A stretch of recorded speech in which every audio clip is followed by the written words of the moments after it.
Sir, ഈ ശബരിമല വിഷയം, ഈ സംസ്ഥാനം ഏത് സർക്കാർ ഭരിച്ചാലും അവരിനി ശബരിമലയെ നോക്കണ്ട, അത് കേന്ദ്രം ഏറ്റെടുത്തോട്ടെ. കേന്ദ്രം ഏറ്റെടുക്കുമ്പോൾ അവർക്ക് കുറച്ചുകൂടി അവിടെ ഇരിക്കുന്നവർക്ക് ദൈവങ്ങളെ കുറിച്ച് വിശ്വാസം കൂടുതലുള്ളവരാണ്. അപ്പൊ ആ വിശ്വാസത്തിന്റെ പേരിൽ എന്നാൽ അടിച്ചു മാറ്റലൊന്നും നടക്കില്ല. അങ്ങനെയാണെങ്കിൽ ശബരിമലയെ കേന്ദ്രം ഏറ്റെടുക്കട്ടെ എന്നുള്ള ഒരു ആവശ്യം പല ഭാഗങ്ങളിൽ നിന്ന് ഉയരുന്നുണ്ട്.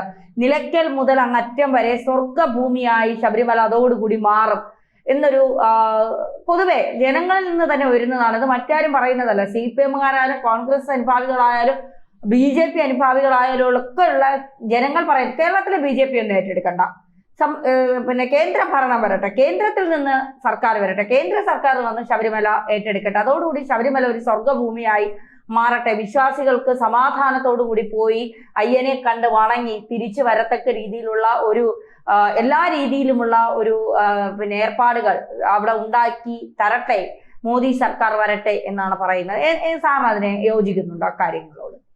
എല്ലാവരും അത് തീർച്ചയായിട്ടും എല്ലാവരും ചോദിക്കുന്നത് എന്തുകൊണ്ട് മോദി ഇടപെടുന്നില്ല ഇതുവരെ എന്നുള്ളതാണ് ചോദിക്കുന്നത്. പക്ഷെ എനിക്കതിൻ്റെ ഉത്തരം വ്യക്തമായിട്ടുണ്ട്. മോദി അങ്ങനെ എടുത്തിയാടി ഒരു കാര്യവും ചെയ്യാറില്ല. ആദ്യം ഇത് ശരിയായിട്ട് അദ്ദേഹം അത് പഠിക്കും ശരിയായിട്ട് പഠിക്കും. നല്ല ഒരു സ്റ്റഡിയും ഹോംവർക്കും ചെയ്തതിന് ശേഷമേ അദ്ദേഹം തീരുമാനം എടുക്കും.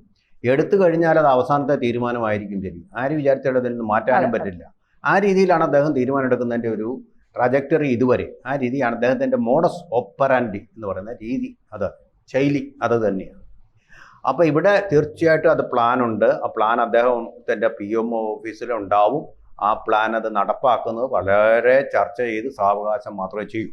ഇൻ ദ മെയിൻ വൈ അദ്ദേഹം ചെയ്യുന്നത് എന്താണെന്ന് വെച്ചാൽ, കേരള ഗവൺമെൻറ്റിനെ സംബന്ധിച്ചിടത്തോളം, പിണറായി ഗവൺമെൻറ്റിനെ സംബന്ധിച്ചിടത്തോളം അതിൻ്റെ അവസാന ഘട്ടത്തിലാണ്. ഈ വണ്ടി അധികം ഓടാനുള്ള ഇന്ധനമോ ബന്ധനമോ ഒന്നും അതിനില്ല. അതിനുള്ള സാമർഥ്യമുള്ള ഒരു സാരഥിയില്ല. പതുക്കെ അതിൻ്റെ ഫ്യൂവലെല്ലാം തീർന്നുകൊണ്ട് അതതിൻ്റെ അവസാന ലാപ്പിലേക്ക് പോയിക്കൊണ്ടിരിക്കുക, ലാസ്റ്റ് മൈൽ.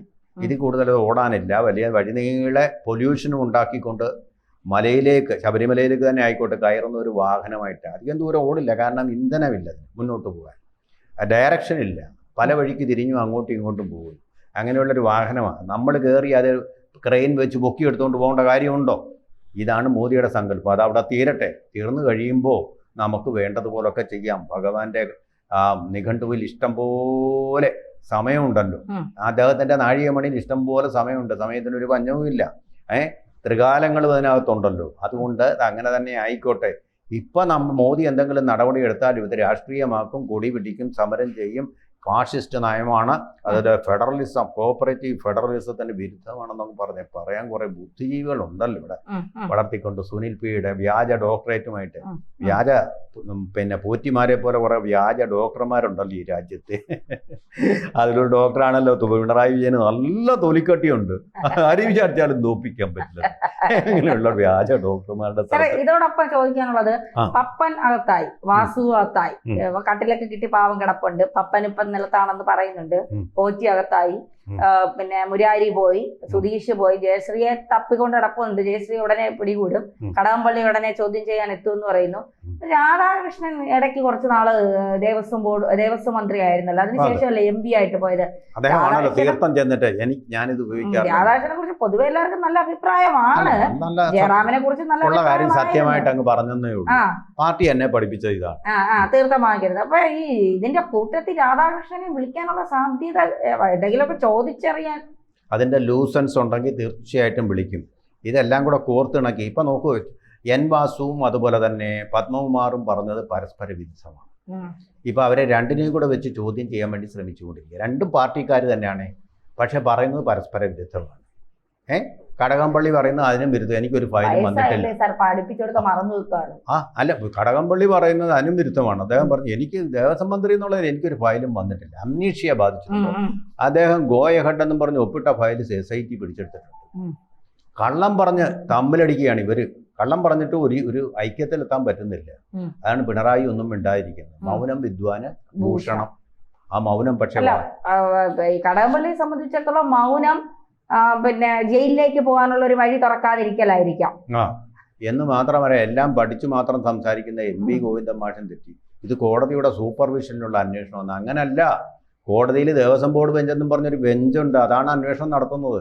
അതിന് വക്കീലന്മാർ ജഡ്ജിമാർക്കെല്ലാം ഇങ്ങോട്ടിറങ്ങി വന്ന് അന്വേഷണം നടക്കാത്തത് കൊണ്ട് അവർ ഏർപ്പെടുത്തിയിരിക്കുന്ന ഒന്നാണ് SIT.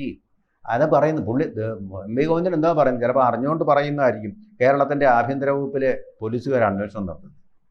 അങ്ങനെയല്ല. ഈ ആഭ്യന്തര വകുപ്പ് എന്ന് പറയുന്നത് പിണറായി വിജയൻ്റെ കുത്തക സ്വത്തൊന്നും അല്ല, കുടുംബ സ്വത്തൊന്നും അല്ല. അത് കോടതിക്ക് ഉപയോഗിക്കാനുള്ള അവകാശമുണ്ട്, അത് പ്രകാരമാണ്. അല്ല മുഖ്യമന്ത്രിയുടെ നേതൃത്വത്തിൽ നടക്കുന്ന ഒരു അന്വേഷണമല്ല ഇത്, ഗവൺമെന്റിന്റെ നേതൃത്വത്തിലല്ല. ആ വ്യത്യാസം നല്ലപോലെ മനസ്സിലാക്കണം. കോടതിയാണ് ഇവിടെ ഗവൺമെന്റ് ആയിട്ടുള്ളത്. പോലീസിന് അവർ പറയുന്നത് ചെയ്തില്ലെങ്കിൽ വിവരം അറിയും. ആ രീതിയിലാണ് പോകുന്നത്. പേടിച്ചിട്ട് കാര്യമല്ല. കോടതിയെ പേടിച്ചു കഴിഞ്ഞാൽ കുഴപ്പം കൂടുതലാണ്. ജോലിയിൽ നിന്ന് തന്നെ പോകേണ്ടി വരും.